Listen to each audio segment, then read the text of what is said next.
Hello students, मेरा नाम है प्रबल अधिकारी। मैं त्रिपुरा से हूँ और मैं क्वान कराता हूँ। पिछले 3.5-4 सालों से मैं ऑफलाइन बैचेस पढ़ाता हूँ और साथ ही साथ ये मुझे प्रैक्टिस करते हुए मैथ हो गया करीब 12 साल। और मुझे लगता है कि मैं सोसाइटी में कुछ कंट्रीब्यूट कर सकता हूँ, इस वजह से मैं हिंदी में पढ़ाना शुरू किया। इतना हो सकता है कि मेरा लैंग्वेज की वजह से थोड़ा प्रॉब्लम हो, क्योंकि मेरे माता टंग बांग्ला है, तो थोड़ा एडजस्ट कर लेना और सेशन अच्छा रहेगा। हाँ, अभी मैं करवाने वाला हूँ IBPS क्लर्क का 2020 में आने वाले क्वेश्चन। पिछले सारे वीडियो में 2024, 23, 22, 21 सब कुछ करवा चुका हूँ। अब 2020 करवा रहा हूँ। एक बार IBPS क्लर्क का सेशन खत्म हो जाए, इसके बाद SBI clerk, SBI PO, IBPS PO हर सेशन और साथ ही साथ full flat chapter wise video सब कुछ आएगा। ओके, अगर अच्छा लगे और फ्रूटफुल लगे तभी इस चैनल को सब्सक्राइब कर लेना और एक लाइक कर देना और शेयर कर देना दोस्तों के साथ। देखो पहला क्वेश्चन क्या है। पहला क्वेश्चन है, a train is running at speed of 36 kilometre per hour crosses train B in 20 second. Train A का लेंथ कितना? ट्रेन ए है, ए का लेंथ कितना मालूम नहीं, बी का कितना मालूम नहीं। पहला कितना लगता है 36 kilometre per hour. Kilometre per hour को have to multiply that number by 5/18 to convert into metre per second. Okay 10। Okay, तो ए का स्पीड कितना है 10 मीटर पर सेकेंड। बी का स्पीड कितना है, स्पीड ऑफ बी मालूम नहीं, टोटल कितना लगता है 20 सेकंड। अभी तक तो इतना ही मालूम है। ओके, इसके बाद find the speed of the B. B का स्पीड कितना है if the sum of the length of A and B 600 metre. और ए और बी का लेंथ दिया हुआ है, कितना दिया हुआ है इसका 600 दिया हुआ है। तो 0 0 कट कर दो 30, एस बी कितना है 20। इसको 20 को किलोमीटर पर आवर में चेंज करना है, तो किलोमीटर पर आवर में चेंज करने के लिए 18/5 से गुना करना पड़ेगा। ओके, तो 72 आंसर खत्म, मीटर पर सेकंड। सिंपल है, सिंपल है। ये कहां से आया, distance upon speed equals to time. एक ही तो फॉर्मूला है, distance equal to speed in time, उससे सारा कुछ निकल जाएगा। Next, A invest X in a business. अब ए है, उसने इन्वेस्ट किया कितना x rupees. After 4 month B join with 2x। B 2 गुना रुपीज लेके ज्वाइन किया, 2 गुना, लेकिन कितना महीने बाद 4 महीने बाद। और कितने बाद बोला है at the end of the year. अच्छा, ए पूरा पहले से लास्ट तक, दैट मींस टाइम कितना लगाया 12 महीने। बी कितना लगाया 4 महीना बाद, दैट मींस 8 महीना, टोटल 8 महीना काम किया। अब इसकी इक्वेशन थोड़ा बना लो, इसकी इक्वेशन बना लो। ये होते हैं 1:2, तो 3:4 प्रॉफिट का रेशियो होता है। At the total profit 13,950। तो ए का प्रॉफिट कितना है, ए का प्रॉफिट कितना है देखो। मेरा टोटल कितना है 7, तो 7 का वैल्यू मेरे हिसाब से टोटल कितना है 7, तो 7 का वैल्यू 13,950। तो एक का वैल्यू कितना होता है,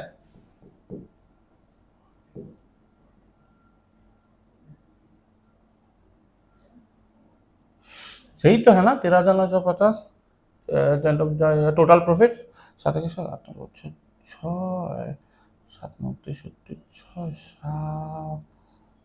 7। कोई प्रॉब्लम है क्या, कोई प्रॉब्लम। ए इन्वेस्ट एक्स, बी 4 महीना बाद 8 महीना, 8 और 12, ए डबल इज इन्वेस्टमेंट। अच्छा अच्छा अच्छा अच्छा अच्छा अच्छा, okay okay okay okay okay. अब नेक्स्ट क्वेश्चन नंबर 2 देखो। ए ने एक्स इन्वेस्ट किया, आफ्टर 4 मंथ बी ज्वाइन किया। ए है, ए ने इन्वेस्ट किया एक्स, बी ज्वाइन किया 4 महीना बाद, और कितने से ₹2x। देखिए याद रखना, at the end of the year पूछा है, at the end of the year. End of the year का मतलब क्या है, एंड ऑफ द ईयर का मतलब है 12 महीना काम किया। तो ए ने किया पहले से लास्ट तक 12 महीना, और बी ने काम किया 4 महीना छोड़ के 8 महीना। ओके, अब प्रॉब्लम यहां पे नहीं है, प्रॉब्लम बताइए क्या है। ए ने after 4 month be joining with 2x and A double is investment. 4 महीना बाद, मैंने ए एक्स रुपीज 4 महीना किया, 4 महीना बाद ए पता है क्या किया, ए ने पता है क्या किया, ए ने क्या किया, ए ने क्या किया 4 महीना बाद उसका इन्वेस्टमेंट डबल कर दिया। एक्स का डबल होता है 2x, मतलब पहले था एक्स, उसने किया 4 मंथ, अब 2x बाकी किया कितना 8 मंथ, क्योंकि 8 और 4 12 होता है, और 2x किया पूरा 8 मंथ। अब इक्वेशन बनाओ, अब इक्वेशन बनाओ कैसे होगा। जब कटोगे हर चीज से कट दो, 4 1 4। इसके बाद अब कुछ नहीं, यहां पे x, यहां पे 4x तो होता है 5x, यहां पर है 4x तो 4:5। हम लोगों का रेशियो क्या है प्रॉफिट का? 4:5। रेशियो का टोटल क्या है? 4 5 और 4 9, तो 9 का वैल्यू 1395 इसके बराबर। क्यों? क्योंकि प्रॉफिट का रेशियो है 5:4 और टोटल जिसका टोटल है 9 और हम लोग का टोटल प्रोवाइडेड है 13,950। डिवाइड करो 9, एक का वैल्यू 1550। तो पूछा ए का कितना है? एक का वैल्यू का 1550 है, ए का कितना है? ए का 5 नहीं है, तो 5 का वैल्यू कितना है? तो 5 इंटू 1550, 5 15 तो 750, 7750, 7750 खत्म। नहीं है, सिंपल है, बहुत सिंपल है।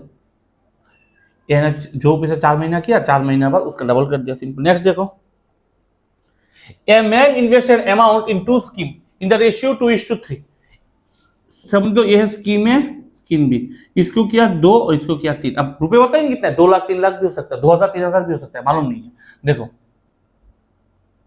Eight a rate of 20% per annum, इसको किया 20% पर एनम, इसको किया 10% पर एनम। अब दोनों को कंपाउंड इंटरेस्ट में किया। If the man gets a total interest मिला 1208 रुपए after 2 year from both the scheme. इसको भी 2 ईयर किया, इसको भी 2 साल किया।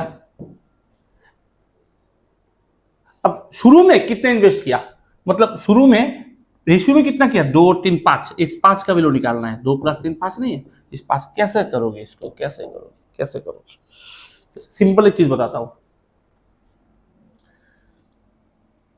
कंपाउंड इंटरेस्ट 20% में 2 साल में कितना होता है? 44% होता है। क्यों? पहले साल 20, दूसरे साल 20, दूसरे साल 20, उस पहले 20 का 20, तो 20 का 20% क्या होता है? 4। तो 20 20 40 और 4 44, समझ के 44। तो अगर इसमें 100 लगाया तो इसमें कितना मिला? 144 मिला। तो इंटरेस्ट क्या होगा? 44 का मिला। इसमें तो मैंने 100 नहीं लगाया, इसमें तो मैंने 2 लगाया था, तो कोई नहीं, इसको 100 पकड़ के चलो, देखते सामने क्या होता है।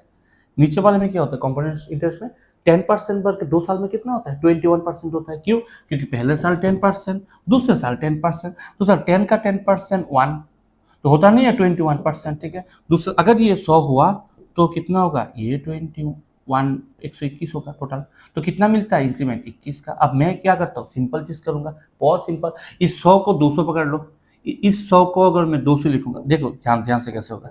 ये 100 वाला अगर 200 या 2 से गुना किया तो इस इंटरेस्ट को भी तो 2 से गुना कर दो, 88 कर दो, 88 का इंटरेस्ट। अगर इस 100 को 300 कर दिया, क्योंकि इसको 2:3 के रेशियो में कन्वर्ट कर रहा हूं, 2 को 200 का 300 3 से गुना कर दिया, तो 21 को भी 3 से गुना कर दो, 63 हो गया। तो टोटल इंटरेस्ट कितना हुआ? यहाँ पे 88, यहाँ पे 63, 151। टोटल इंटरेस्ट कितना हुआ? 151। अब मुझे क्या है? मेरा इंटरेस्ट टोटल है 151 और उन लोगों का इंटरेस्ट कितना है? 1208। 151 उनका 1208।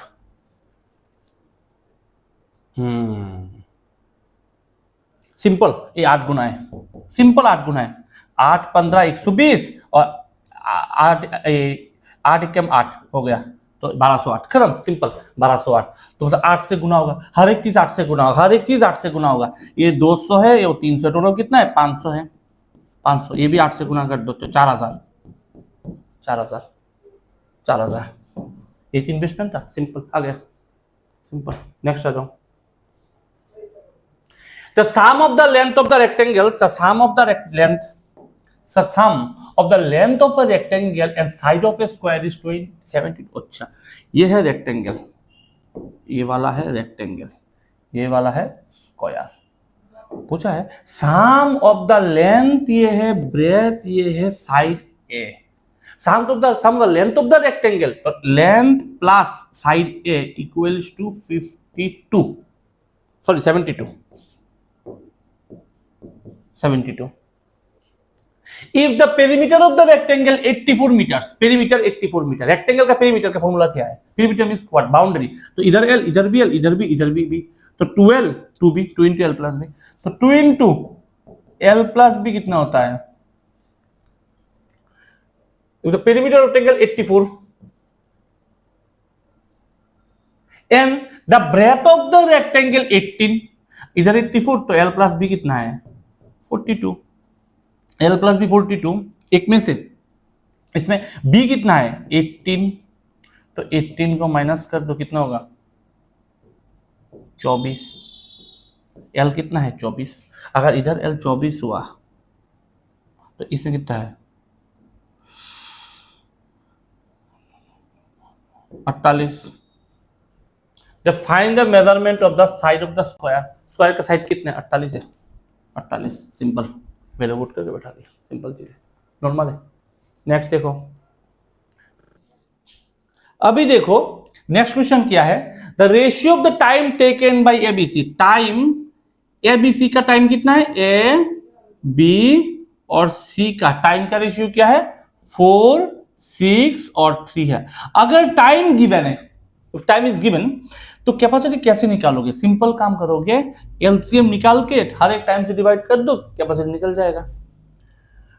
तो 4, 6 और 3 कैल्शियम होता है 12, लेकिन मैं क्वेश्चन को छोटा करने वाला हूं, उस वजह से मैं 4, 6 और 3 कैल्शियम 6 ही लेता हूं। तो 6 को 4 से डिवाइड करने पे 1.5, 6 को 6 से डिवाइड करने पे 1, 6 को 3 से डिवाइड करने पे 2, आ गया 1.5, 1 और 2।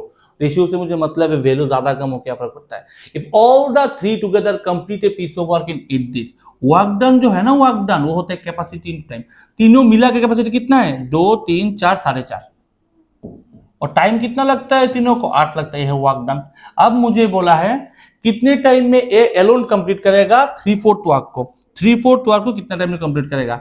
टाइम का फॉर्मूला क्या है, टाइम है work done upon capacity, work done क्या है 4.5 × 8, किसका कैपेसिटी पूछा है ए का वैल्यू, तो ए का कैपेसिटी लिख दो नीचे 1.5। और एक मुझे चीज बोलो, जितना टाइम होता है उतना, जितना वर्क उतना टाइम, पूरा काम करने पे 10 दिन लगता है तो आधा काम करने पे 5 दिन लगेगा, पूरा काम करने पे अगर जितना टाइम, आधा काम करने पे जितना, जिस रेशियो से वर्क घटेगा उसी रेशियो से टाइम घटेगा, ठीक है, क्योंकि टाइम और वर्क हमेशा डायरेक्टली प्रोपोर्शनल, तो उस वजह से ए कंप्लीट करता है 3/4 और कितना टाइम में, तो टाइम भी 3/4 भी होगा, ठीक है। इसको कट करोगे 3, इसको कट करोगे 2, 3 3 3 9, 9 2 18, खत्म, सिंपल। नेक्स्ट क्वेश्चन देखो, the population of the village is decrease 10% in the first year, her 10% first year घट गया, तब मतलब क्या था 100, उसके ऊपर 10 घट गया तो रहा कितना 90। दूसरे साल क्या हुआ, इंक्रीजेस बाय 20%, 20% बढ़ गया, तो 90 का 10% 9, 20% 18, तो 18 बढ़ गया, तो कितना हो रहा है 108।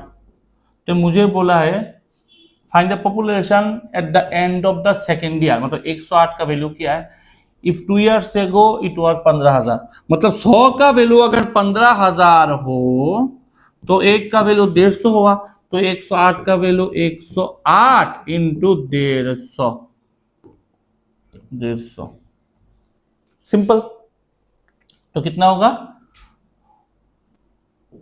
16200, कुछ नहीं 150, मतलब मैं 1.5 गुना समझ देता हूँ, 1 गुना कितना आता है 108 के 1 गुना 108, 108 का आधा कितना 54, तो प्लस कर दो ना 162, सिंपल 162, तो 16200 खत्म।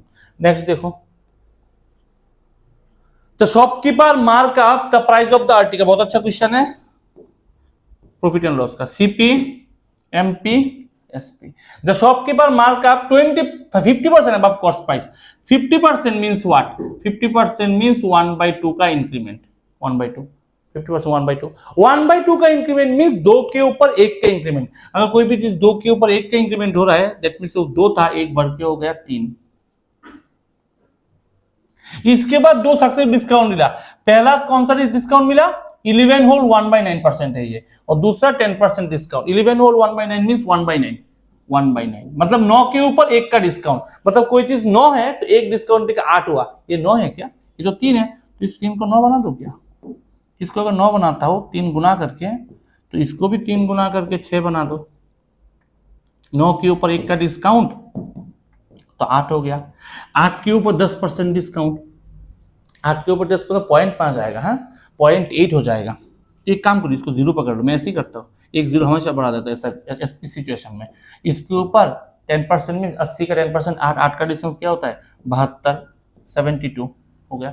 अब मुझे क्या बोला है, if the difference between the profit earn, profit कितना अर्न किया 60 से 72 हुआ, कितने का प्रॉफिट 12 का प्रॉफिट, तो प्रॉफिट है 12 and the discount profit difference between profit earn and discount, अच्छा और डिस्काउंट कितना हुआ 18 का डिस्काउंट है, 90 से 72 18 का डिस्काउंट हुआ 18, प्रॉफिट हुआ 12, डिफरेंस क्या है 6 और 6 का वैल्यू दिया हुआ है कितना 200। तो पूछा है मार्क प्राइस का 90 का वैल्यू पूछा है, मार्क प्राइस पूछा है, 6 का वैल्यू 200 है तो 9 का वैल्यू कितना है 6 का 1.5 गुना होता है 9, तो 200 का 1.5 गुना होता है 300 और 90 का होगा 3000, सिंपल हो गया। नेक्स्ट देखो, a downstream speed of the boat 5 km/h more than upstream speed, ratio of the speed of the downstream minus upstream है 5, और साथ ही साथ सबसे ज्यादा इंपॉर्टेंट बात कि speed of the boat in still water, x और वाई का रेशियो दिया हुआ है 19:5, तो डी और यू का रेशियो क्या निकलेगा, दोनों को प्लस करके बेटा, तो क्योंकि डी होता है एक्स प्लस, कितना होगा 24, ये क्या होगा 24 और कितना होगा 14 हो गया। किसका रेशियो है, स्पीड का रेशियो है, तो टाइम का रेशियो क्या होगा, उल्टा होगा 14 और 24 होगा, क्योंकि टाइम हमेशा स्पीड के उल्टा होता है। इसको कट करके 14, इसको कट करके 12, सॉरी इसको कट करके 12, इसको कट करके 7 लिख दो। ओके, अब मुझे ये चीज बोलो कि मेरे रेशियो के हिसाब से अच्छा टाइम तो पूछा नहीं ना, डाउनस्ट्रीम स्पीड सिंपल हो गया, सिंपल तो कुछ नहीं है, सिंपल हो गया। देखो स्पीड पूछा है तो टाइम तो पूछा भी नहीं है, स्पीड पूछा है, स्पीड क्या है 7 है और 12 है, छोटा सब सिंप्लीफाई करके स्पीड का डिफरेंस क्या है 5, मेरे रेशियो के हिसाब से स्पीड का डिफरेंस 5 है और उनके हिसाब से डाउनस्ट्रीम और अपस्ट्रीम का स्पीड का डिफरेंस क्या है 5 ही है। 5 का वैल्यू 5 है, 1 का वैल्यू 1 है, 12 का वैल्यू 12, 7 का वैल्यू 7, खत्म। क्या पूछा है, then find the total time taken by boat to travel 42 kilometre 42 kilometre downstream, तो पूछा है 42 किलोमीटर डाउनस्ट्रीम मींस व्हाट 12 और 31.5 kilometre upstream, upstream means what 7, इसका पूछा है, क्योंकि डिस्टेंस हम स्पीड होता है टाइम, ये हो गया डाउनस्ट्रीम का टाइम, अपस्ट्रीम का टाइम, टोटल टाइम पूछा है, कैसे करोगे, क्या होगा ध्यान से देखो क्या होगा, 3/36 3.5 होगा और ये 5.5 होगा, टोटल इससे आधा इसको दे दो, ये जगह 4, ये भी 4, 4 4 8, खत्म, सिंपल सिंपल। नेक्स्ट देखो, a container contains a mixture of liquid of 2 P and Q, P और Q है, उसका रेशियो क्या है 5:3 है, ठीक है। If 16 litre of mixture is taken out, 16 litre mixture taken out किया तो रेशियो 5:3 रहेगा। अरे क्वांटिटी निकाला, रेशियो तो सेम ही रहेगा ना, क्यों, क्योंकि तुमने एक रेड और व्हाइट कलर को मिला के पिंक कलर बनाया, तो पिंक कलर तुम्हारे पास रखा है, उसको ब्रश में लगाओगे तो ब्रश में पिंक होगा, उसको वॉल पे लगाओगे वॉल पे भी पिंक होगा। तो जब वॉल पे पिंक लगा रहे, ऐसा तो नहीं है कि वॉल ब्रश तुम्हारे पैलेट से उस तुमने ब्रश में लगा के वॉल पे जब लगाया तो वो कलर क्या चेंज हो गया, क्या नहीं, क्वांटिटी जितना भी निकाल रहे हो रेशियो तो सेम रहेगा, पिंक पिंक ही रहेगा। वैसे ही देखो यहाँ पे 5:3, क्वांटिटी चेंज हो सकता है, रेशियो सेम रहेगा। उसके बाद mixture taken out replaced with liquid Q, Q में लिक्विड दे दिया, क्या इस 16 दे दिया। अब नया रेशियो क्या बन गया P2Q 1:1, दैट मींस क्या P और Q इक्वल हो गया, तो इक्वल मींस ये अगर 5 है ये भी 5 ही होगा। मैं 5 क्यों रखा हूं, 6 क्यों नहीं रखा, क्यों, क्योंकि मैंने Q ऐड किया P तो ऐड किया नहीं, तो उस लॉजिक से P तो सेम रहेगा, अगर ये 5 है तो ये भी 5 ही रहेगा, ठीक है ना, क्योंकि 1 बढ़ रहा है P तो सेम ही रह रहा है, तो इसको मैंने 5 रखा, इसको 5 रखा, ये 3 से बढ़ के 5, 2 बढ़ गया, 2 का वैल्यू अगर 16 है तो 1 का वैल्यू 8 है, 1 का वैल्यू 8 है, तो 1 का वैल्यू 8 है, 1 का वैल्यू 8 है, तो 5 और 3 8 का वैल्यू 64 है, 64 है। तुम्हें पूछो फाइन इनिशियल क्वांटिटी मिक्सचर कितना है, 64 कौन सा है, 16 लीटर निकालने के बाद है 16 लीटर, मतलब 16 लीटर निकालने के बाद 64, 16 लीटर निकालने से पहले कितना, 80, खत्म, सिंपल। नेक्स्ट देखो, A ratio of the percentage of A to B, A है, बी का रेशियो कितना है, 8:5 है। And the average percentage of B C, B और सी का एवरेज कितना है, 35 है, तो बी प्लस सी कितना होगा, 70 होगा।